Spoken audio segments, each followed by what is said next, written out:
Muy buenas tardes, mis amados hermanos. Que el Señor les bendiga grandemente a todos y cada uno de ustedes. Sean bienvenidos a esta clase que nos va a compartir nuestro amado hermano Emanuel Barrón, que es la lección número 7 sobre el libro de los Hechos de los Apóstoles.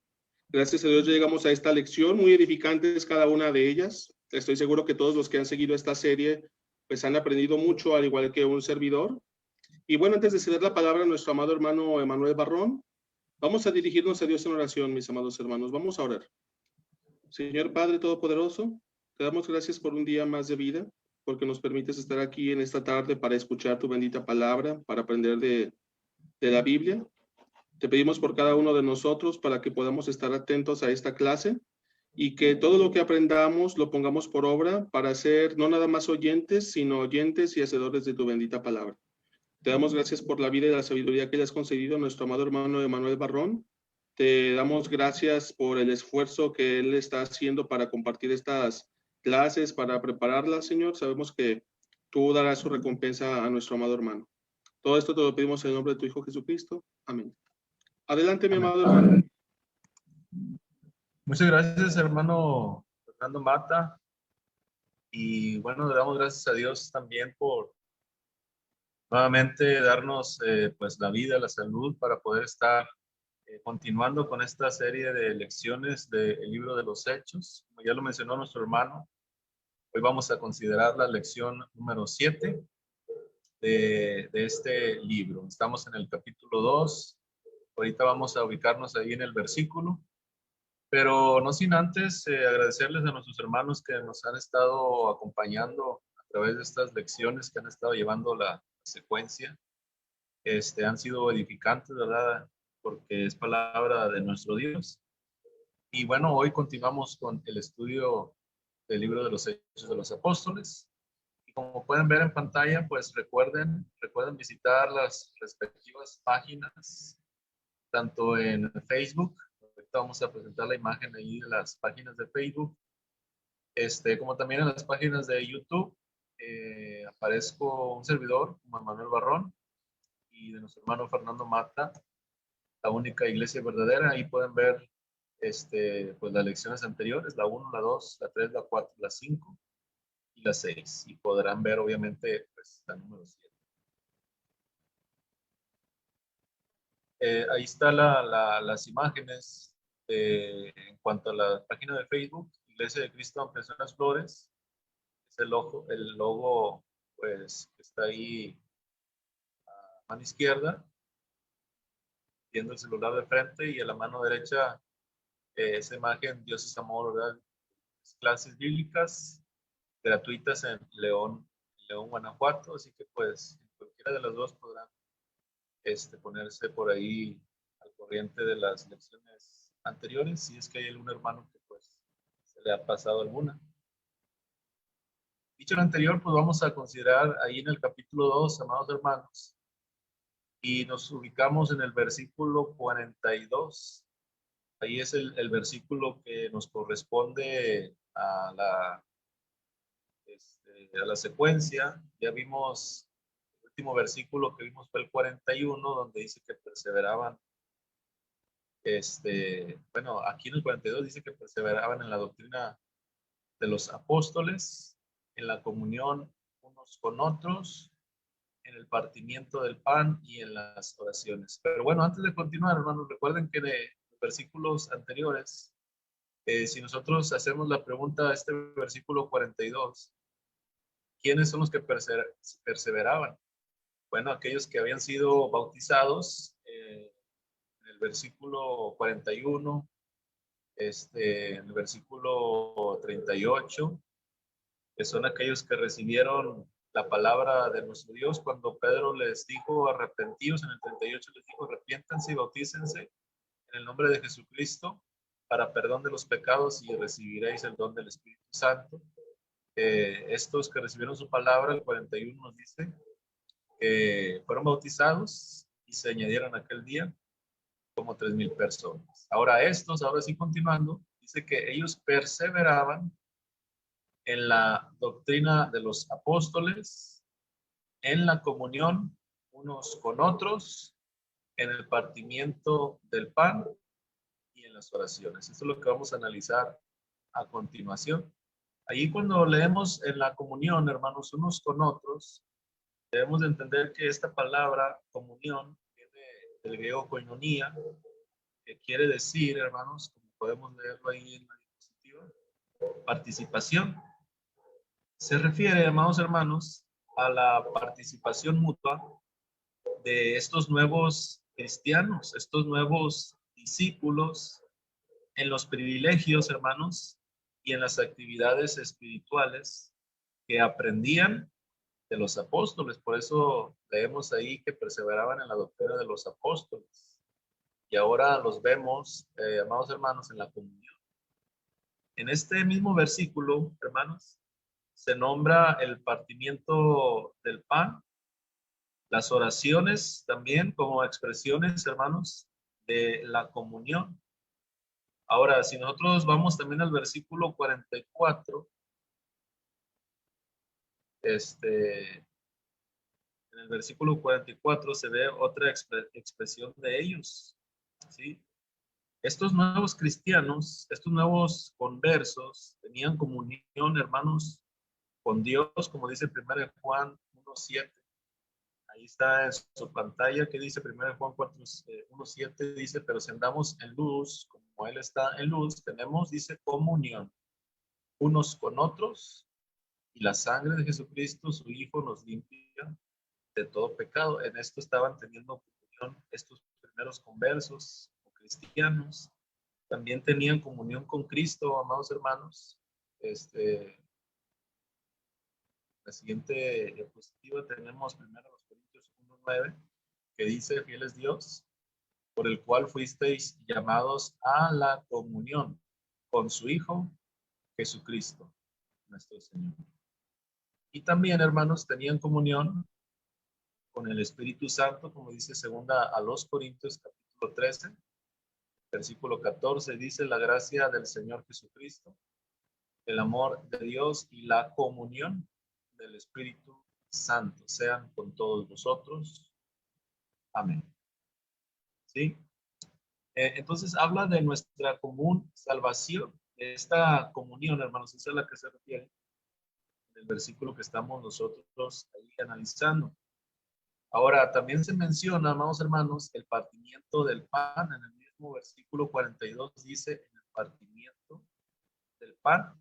Esta expresión, hermanos, se refiere a la cena del Señor.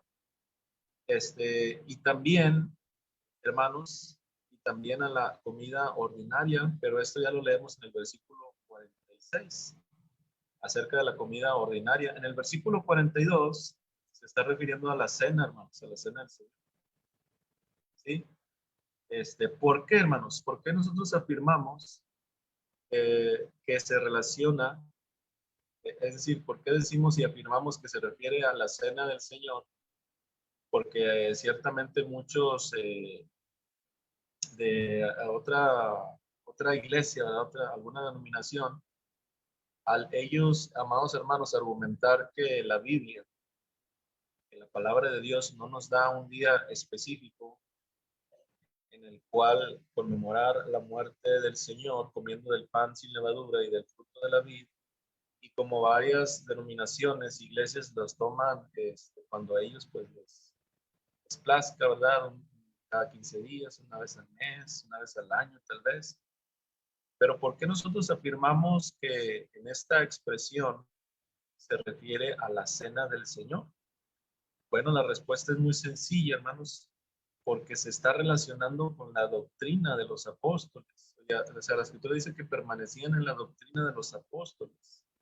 Se está relacionando con las oraciones, hermanos.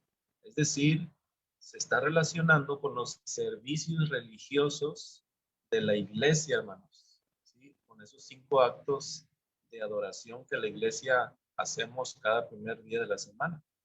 Mientras que ya en el versículo 46, hermanos, Lucas explica que partían el pan en las casas.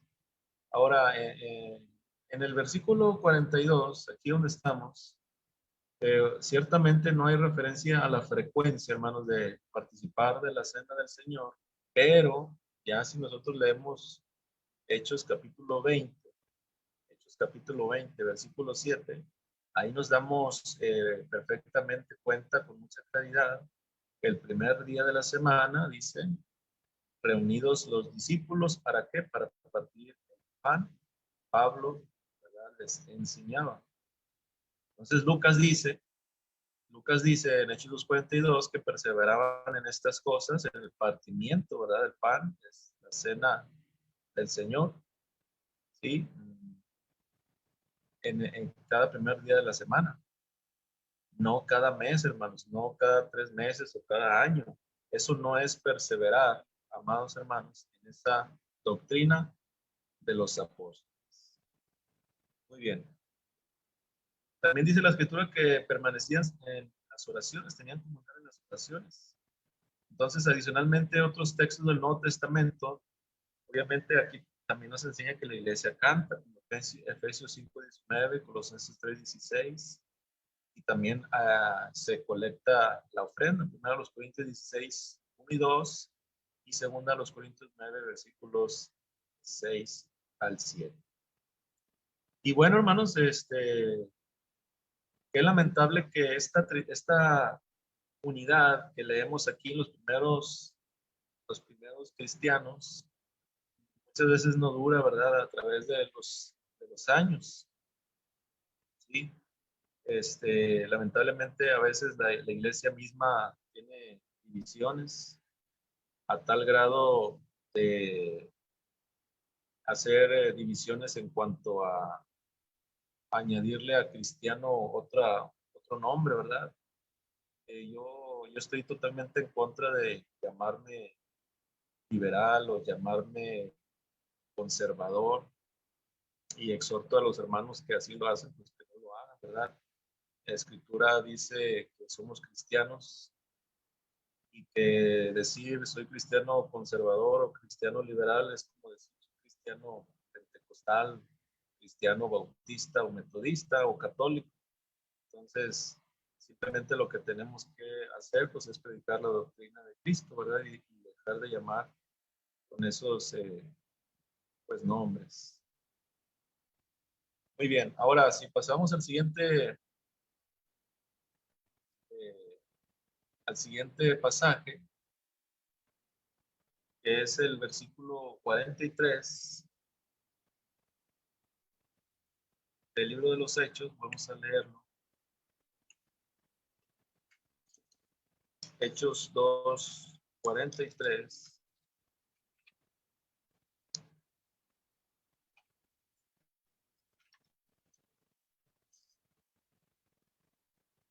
Dice que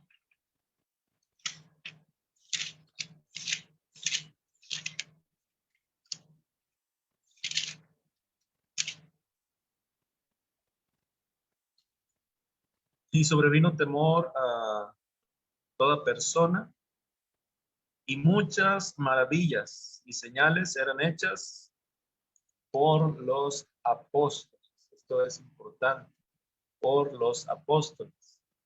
En estos versículos que acabamos de leer, el 43, Lucas, hermanos, nos presenta la vida temprana de la iglesia. Desde antes, hermanos, Jesús ya les había dicho a sus apóstoles que tendrían estos poderes milagrosos. En Marcos 16, 17 y 18 les dijo, y estas señales seguirán a los que creen. En mi nombre echarán fuera demonios, hablarán nuevas lenguas, tomarán en las manos serpientes, y si bebieren cosa mortífera no les hará daño. Sobre los enfermos pondrán sus manos y sanarán. La pregunta es, ¿esta promesa es para todo cristiano acerca de estos poderes milagrosos? La respuesta es no, porque aquí en Marcos 16, 17 podemos ver claramente, y estas señales seguirán a los que creen. El tiempo que está, hermanos, en el tiempo presente. Es muy diferente, cuando la escritura dice el que creyere, hablando en un futuro, y fuere bautizado, o sea, hablando de un futuro de aquellos que recibirían la predicación, es algo en el tiempo futuro, ¿verdad? El que creyere, el que fuere bautizado. Y en este tiempo, ¿verdad? Dice, y estas señales seguirán a los que creen, es decir, exclusivamente a los apóstoles, y por eso los vemos aquí en Hechos 2:43, ¿verdad?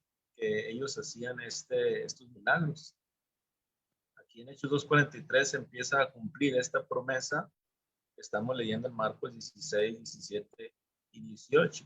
Y en los siguientes versículos vemos un ejemplo de comunión, ¿sí? En los versículos de Hechos, capítulo 2, versículo 44 y 45. ¿Cómo estaban, hermanos, los que habían creído?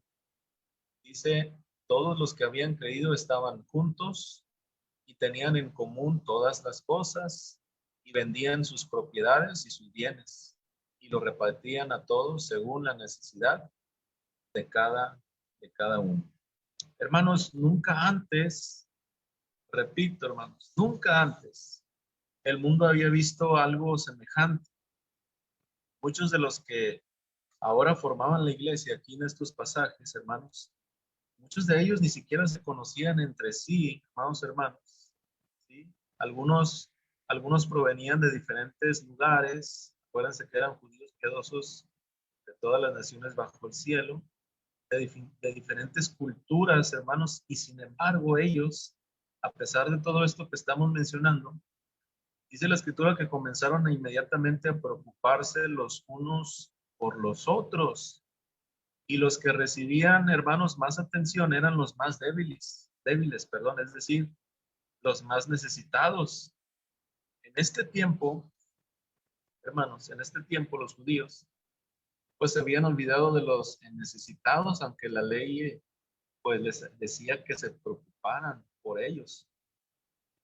Por otro lado, a los gentiles, pues nunca les había interesado, hermanos, la gente menos afortunada. Así que cuando la comunidad, es decir, los demás, vio a un grupo de gente, hermanos, interesada en los más necesitados, les causó obviamente mucha sorpresa. La comunidad entera estaba impresionada con estos seguidores de Jesús, estos que se decían discípulos, ¿sí? Estaban sorprendidos. Esta comunión que caracterizó, hermanos, a los primeros cristianos, nunca, hermanos, pasó desapercibida. Jesús había pedido a sus seguidores algo especial, hermanos, entre ellos. En Juan 13:35, vamos a recordar lo que les había dicho Jesús. Fíjense lo que les había dicho en Juan 13:35. De este modo todos sabrán que son mis discípulos, si se aman los unos a los otros. Entonces, con la presencia del amor en la iglesia, hermanos, del primer siglo, de Hechos 2, fue posible, hermanos, lograr entonces una forma de vivir totalmente diferente. Fíjense lo que dice Hechos 2:46, continuando, y perseverando unánimes cada día en el templo, y partiendo el pan en las casas, comían juntos con alegría y sencillez de corazón. Hermanos, los primeros cristianos, dice la escritura, que se reunían diariamente, ¿verdad? Cada día en el templo. Se reunían diariamente en el templo, eran felices haciendo esto, hermanos.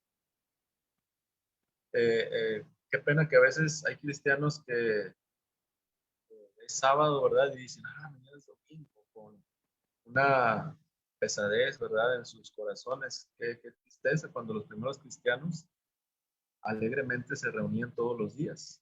Y dice además que comían juntos, dice, con alegría.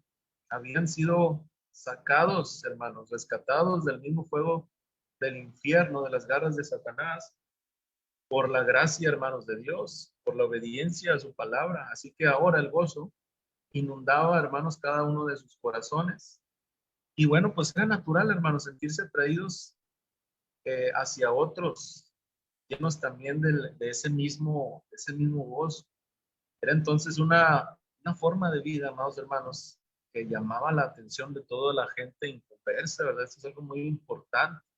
Esta unidad que llegaron a tener los cristianos, esta perseverancia, ¿verdad? De alegría y de sencillez de corazón, lo vieron los inconversos. Dice en Hechos 2:47, hermanos, alabando a Dios y teniendo favor con todo el pueblo. y el Señor añadía cada día a la iglesia los que habían de ser salvos. Por la forma de vivir, hermanos, de los primeros cristianos, la gente se sentía pues atraída, hermanos. La gente veía que este era un grupo pues muy especial y la gente, hermanos, deseaba también ser parte de ese grupo, ¿verdad? ¿Sí? De ese grupo. Y así cierra, hermanos, Lucas este capítulo 2. También es importante destacar ahí, ¿verdad? Que los salvos están dentro de la iglesia. Es cierto que la iglesia, como muchos sabemos, la iglesia no salva, salva a Cristo, pero dentro de la iglesia están los salvos, dentro de la iglesia del Señor, de la que Él eligió. Y bueno, así cierra Lucas este capítulo 2, hermanos. Hasta aquí, pues las cosas iban bien, bien para la iglesia. Los cristianos estaban, amados hermanos, estaban teniendo favor, dice, con todo el pueblo este versículo. Mas, sin embargo, hermanos, déjenme decirles que eh, todo esto pues iba a cambiar un poco. El siguiente capítulo, que es el capítulo 3, que vamos a entrar ahora, aquí la iglesia va a empezar a sufrir, hermanos, persecución. ¿Sí? Entonces vamos a entrar en el capítulo 3, que comienza de la siguiente manera. Hechos capítulo 3, versículo 1 nos dice: Pedro y Juan subían juntos al templo a la hora novena, la de la oración. La hora novena, hermanos. La hora novena, como podemos ver ahí en la diapositiva, eran las tres de la tarde. ¿Sí? Eran las 3 de la tarde. Esta, hermanos, era la hora de oración para los judíos. Y vemos que Pedro y Juan, dice la escritura, que subían juntos al templo para orar. Ahora, entre Pedro, hermanos, y Juan había un acercamiento muy especial que vamos a ver aquí en la escritura. Aquí la escritura los presenta por primera vez como compañeros de pesca en Lucas capítulo 5, en el versículo 10 que tenemos ahí en pantalla. Dice de la siguiente manera: y asimismo de Jacob y Juan, hijos de Zebedeo, que eran compañeros de Simón. Pero Jesús dijo a Simón: no temas, desde ahora serás pescador de hombres. Aquí los encontramos, hermanos, por primera vez como compañeros de pesca. Y luego, hermanos, también los encontramos después en Mateo 10, versículos 2 y 4, como seguidores de Jesús. ¿Sí? Dice: los nombres de los 12 apóstoles son estos: primero, Simón, llamado Pedro, y Andrés su hermano, Jacobo, hijo de Zebedeo, y Juan su hermano, Felipe, Bartolomé, Tomás, Mateo el publicano, Jacob, hijos de Alfeo. Bueno, y ahí se menciona Pedro y Juan, hermanos.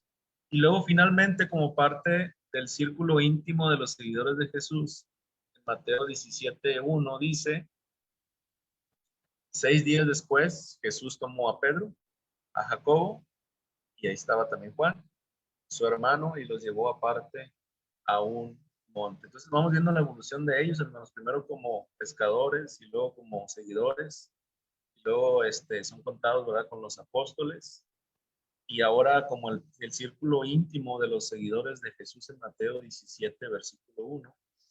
Ahora también la escritura, también, hermanos, los presenta juntos trabajando en la preparación de la última cena con Jesús, en la celebración de la Pascua. Una vez corrieron juntos a un lugar muy especial, amados hermanos. ¿Saben cuál era ese lugar? Mira, si vamos a Juan 20, versículos 3 y 4, encontramos a estos dos discípulos, apóstoles cristianos. En Juan 20, del 3 al 4, los encontramos nuevamente. Dice: y salieron Pedro y el otro discípulo, está hablando de Juan, se refiere a Juan, y fueron al sepulcro.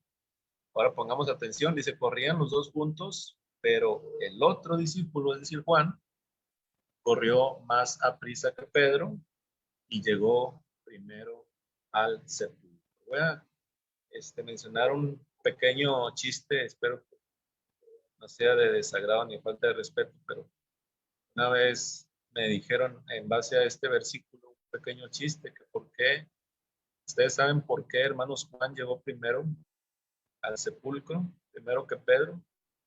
Bueno, porque Pedro tiene solamente primera y segunda, Juan tiene primera, segunda y tercera, por eso él llegó primero. Pero bueno, Está muy bueno, hermano, nada más que comentar eso, está muy bueno. está muy bueno, ¿verdad? Porque por eso dicen que llegó primero, porque tenía más velocidades. Bueno, vamos a dejar al lado este pequeño chascarrillo, ¿verdad?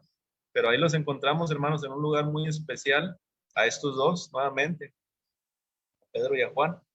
Así que ahora, hermanos, aquí en Hechos capítulo 3, en el versículo 1, la escritura los presenta una vez más, yendo juntos al templo, hermanos.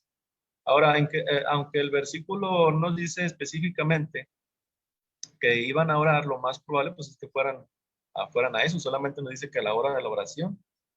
Porque pues lo que sí nos dice claramente el versículo, amados hermanos, es que la hora era pues la de la oración. El templo, hermanos, se saturaba tanto de gente que lo que hacían pues era reunirse en el atrio, es decir, hermanos, el atrio significa el patio de los gentiles.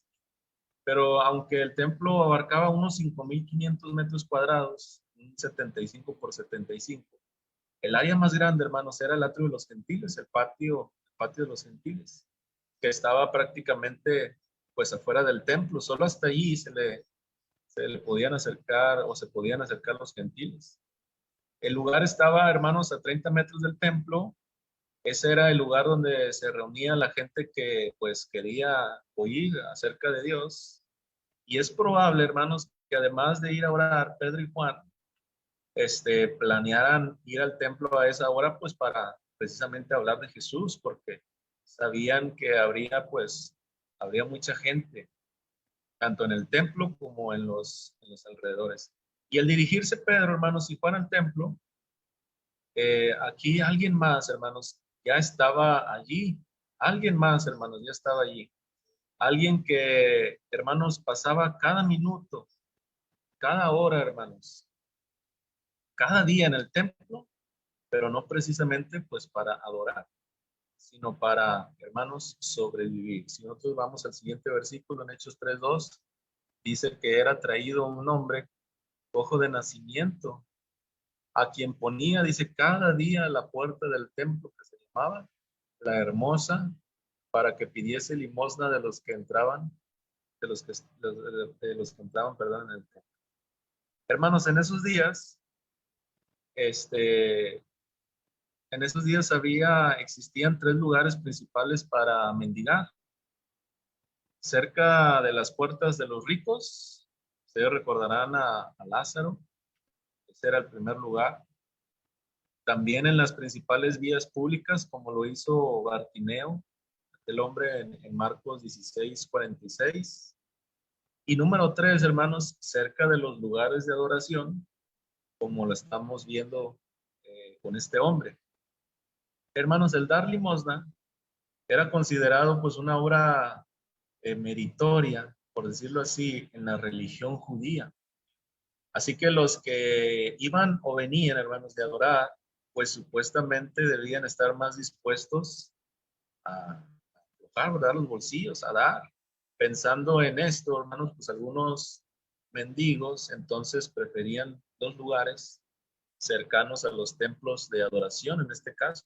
Y yo creo que es algo que también se ve hoy en día, ¿verdad? Muchos se ponen a pedir ahí afuera de los edificios donde se reúnen algunas personas, ¿verdad? El templo, hermanos, el templo de Jerusalén tenía 9 puertas que conducían a sus interiores. Una de estas entradas o puertas era conocida como la Hermosa, que estamos por ahí leyendo, que se llamaba, a la puerta del templo que se llamaba la Hermosa. Se dice, hermanos, unos pequeños datos acerca de esto.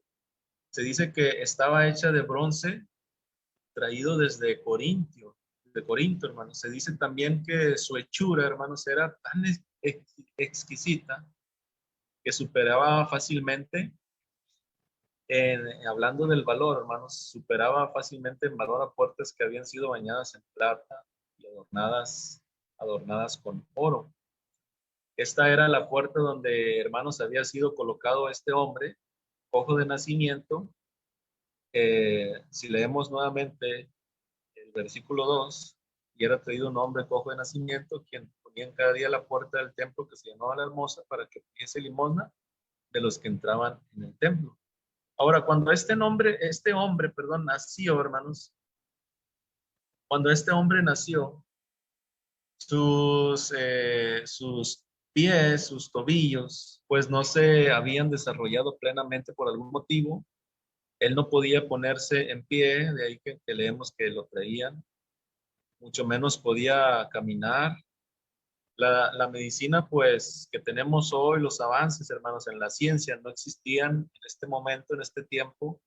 De hecho, es que pasó este acontecimiento, así que el que nacía, hermanos, con un defecto físico, físico, pues normalmente sí se quedaba pues toda su vida.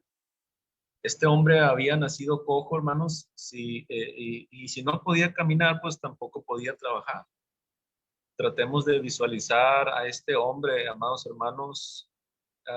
¿Cuál era la edad de este hombre? Bueno, la edad de este hombre lo podemos encontrar en Hechos 4:22. Dice, ya que el hombre que había sido sanado milagrosamente tenía más de 40 años de edad. ¿Sí? Tenía más. Y es probable que pues aparentara unos 50, hermanos, unos 60 años de edad. Pero ahora imaginémonos, hermanos, sus piernas. No las había usado en sus 40 años o más de 40 años. Los músculos estaban sin desarrollo, amados hermanos. Las piernas no eran más que piel arrugada, hermanos, cubriendo unos frágiles huesos. Los mendigos en aquellos tiempos, hermanos, a menudo exhibían sus deformidades. Bueno, hoy también, ¿verdad? Exhibían sus deformidades para inspirar compasión. Algunos mendigos usaban prendas de vestir que permitían pues a los transeúntes observar sus deformidades que presentaban. Y este mendigo, hermanos, que nos presenta por aquí Lucas, no era el único pues que se encontraba en este lugar. Había muchos también por ahí. Bueno, como ya lo leímos en el versículo donde encontramos su edad, en el 22, ahí podemos darnos cuenta que Pedro y Juan lo sanaron a este hombre, pero no fue coincidencia, amados hermanos, que sanaran precisamente a este hombre, pues en particular. Habiendo muchos más por ahí, Pedro y Juan debieron haber pasado frente a este hombre en muchas ocasiones, de tal manera que pudieron haberle sanado en cualquiera de estas ocasiones. Mas, sin embargo, ellos sanaron específicamente, hermanos, a este hombre, y específicamente en esta ocasión por varias y poderosas, hermanos, razones. La primera razón es que este hombre había estado ahí tanto tiempo, hermanos, que todos lo conocían. Si nos levantamos un poquito más a Hechos 3:10, dice, y le reconocían. En Hechos 3:10 dice que lo reconocían, que era el que se sentaba a pedir limosna a la puerta del templo, la Hermosa, y se llenaron de asombro y espanto por lo que le había sucedido. O sea, cuando fue él sanado, hermanos. Esa es la primera razón, entonces, que todos lo conocían. Número 2, la segunda razón para sanar a este hombre, hermanos, es que la naturaleza de su desgracia, hermanos, era tal que cuando él estuviera sanado, no podría haber duda de que un milagro había ocurrido. Si nosotros vamos también a Hechos 4:16, diciendo, ¿qué haremos con estos hombres? Porque de cierto, señal manifiesta ha sido hecha por ellos, notoria a todos los que moran en Jerusalén, y no, fíjense hermanos, no lo podemos negar. Entonces, razón número 1 es que muchos lo conocían, hermanos, y número 2 es que realmente su discapacidad iba a ser fue muy notoria, hermanos, para todo el pueblo. Y número 3, hermanos, razón número 3 para haber sanado a este hombre, es que no había otra forma de que ellos, hermanos, es decir, Pedro y Juan, pudieran convencer a una multitud de que Jesús era el Cristo. Acuérdense que una de las razones del don de sanidad, de hacer milagros, de todo esto, acordémonos que el Nuevo Testamento no estaba escrito, ¿verdad? En ese momento, y entonces el milagro, ¿verdad? La señal era como la confirmación de que ellos eran, ¿verdad? Apóstoles, eran sus credenciales, ¿verdad? Sus credenciales de presentación.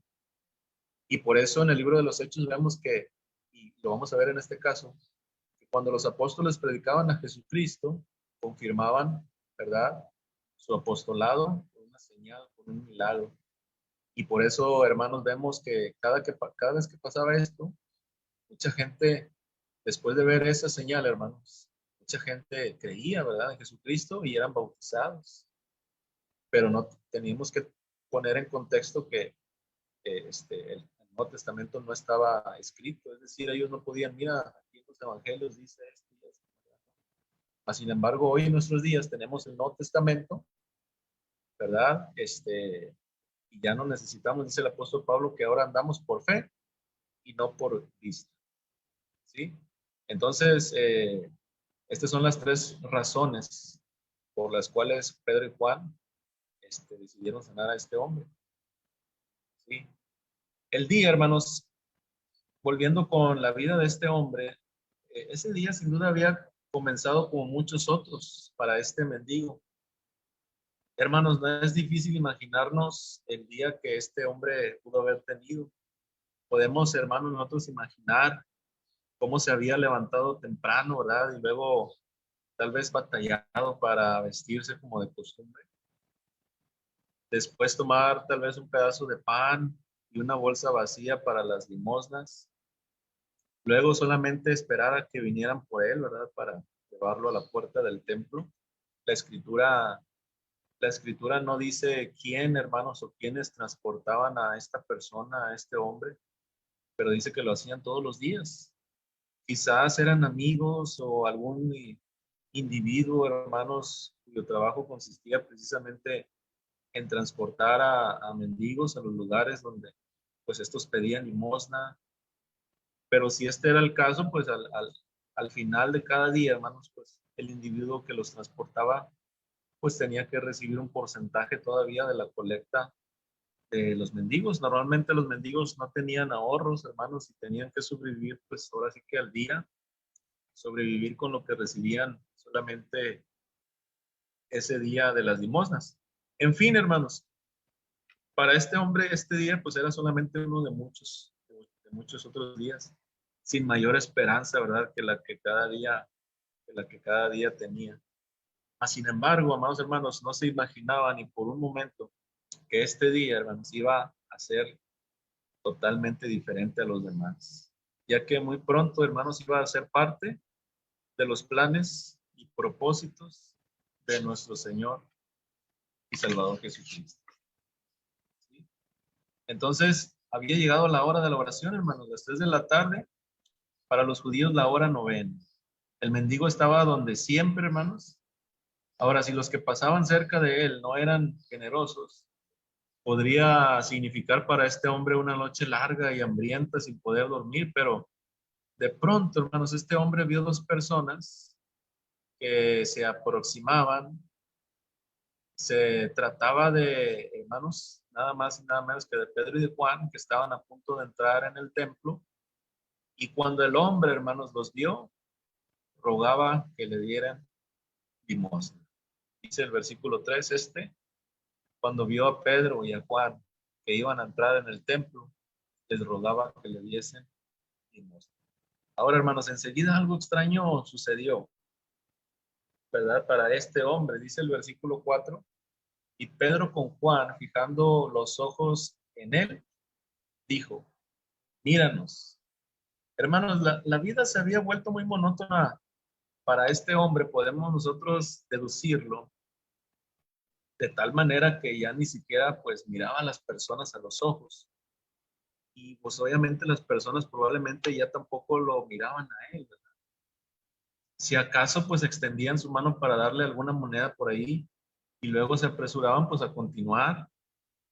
Sin embargo, estos dos hombres que ahora estaban frente a él, hermanos, se detuvieron, dice la escritura, lo miraron, ¿verdad? Fijamente y le decían, pues míranos. Ahora, si vamos al versículo 5, entonces él les estuvo, dice, atento, esperando recibir de ellos algo. Hermanos, si el hombre había estado preocupado por su cena de esa noche, ahora él tenía la esperanza de que, pues, estos dos hombres le dieran una buena limosna, ¿verdad? Porque él dice que esperaba recibir algo de ellos. ¿Qué era ese algo? Obviamente era dinero, hermanos, era caridad.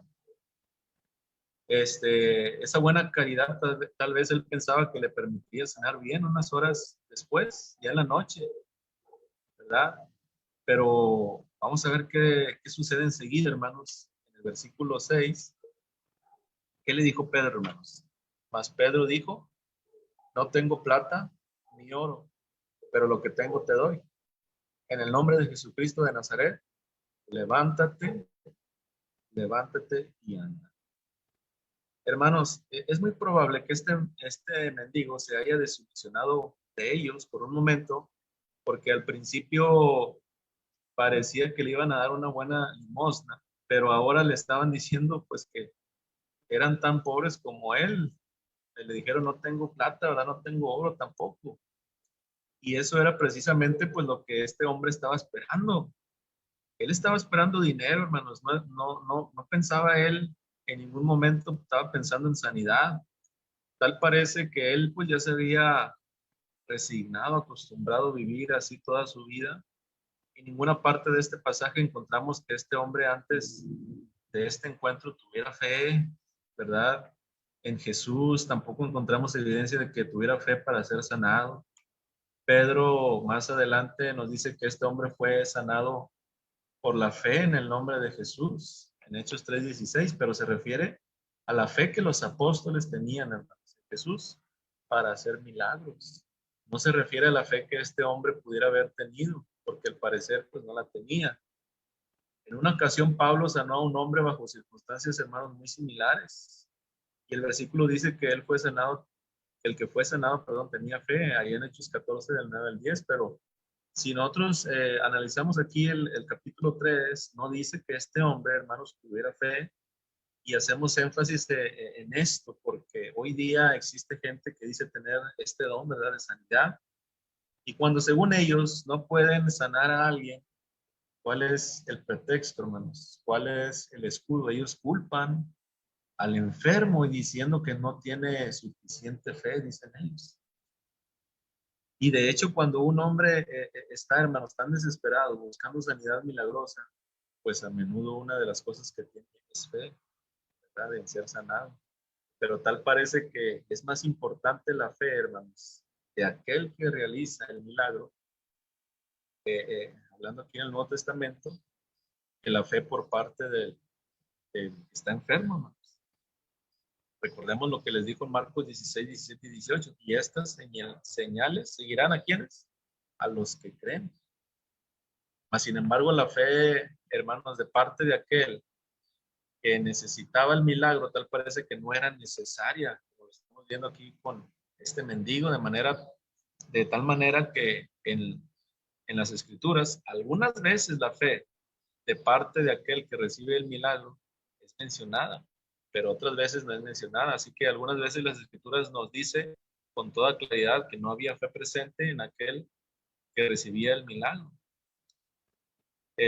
Por ejemplo, ¿cuánta fe creen ustedes que tuvo Dorcas? Pues ella estaba muerta, ¿verdad? Así que, ya para terminar, hermanos, otro, otra enseñanza muy grande que tenemos con este hombre, aplicándolo nosotros como cristianos, es que a veces nosotros no tenemos posibilidades de ayudar a alguien económicamente, ¿verdad? No tenemos posibilidades de suplir con alguna necesidad de algún santo, ¿verdad? De algún hermano o de alguien que no es cristiano. Pero yo creo que la mejor ayuda, obviamente si nosotros contamos con una economía estable, pues obviamente debemos de ayudarles. Pero si no tenemos, yo creo que una de las mejores formas de ayudarles, de beneficiar a las personas, es orando por ellas y es también compartiéndoles el plan de salvación. Y eso lo encontramos aquí con Pedro y Juan. Dice, no tengo oro, no tengo plata, pero lo que tengo te doy. Entonces, muchas veces nosotros tal vez no vamos a tener para solventar los gastos de una persona, una necesidad, pero sí podemos, hermanos, presentarles el plan de salvación. Acuérdense de lo que dijo Jesús, ¿de qué le sirve al hombre ganar el mundo entero si se pierde a sí mismo? ¿De qué le sirve a la gente, hermanos, poder recibir alguna ayuda económica si pues al final se van a perder en el infierno? Entonces lo que podemos también encontrar, y con esto terminamos, hermanos, si Dios nos lo permite, continuaremos la próxima semana. Lo que podemos también nosotros aprender es de que debemos de dar lo que tenemos, ¿verdad? O sea, compartir el plan de salvación, compartir la palabra de nuestro Dios, porque pues eso siempre, hermanos, vamos a poder darlo. Repito, no estoy diciendo, bueno, le voy a compartir el evangelio y yo no le voy a ayudar con una moneda, si contamos con ello, pues hay que hacerlo. Pero si no, tenemos mucho más que dar, hermanos, y eso es la palabra de nuestro Dios, eso es el evangelio de Jesucristo. Es lo que le dijo Pedro y Juan, hermanos.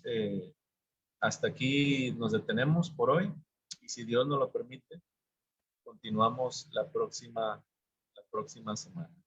Que Dios les bendiga, muchas gracias. Mi nombre es Emanuel Barrón, y pues, hermano Fernando, ahí termino el estudio de hoy.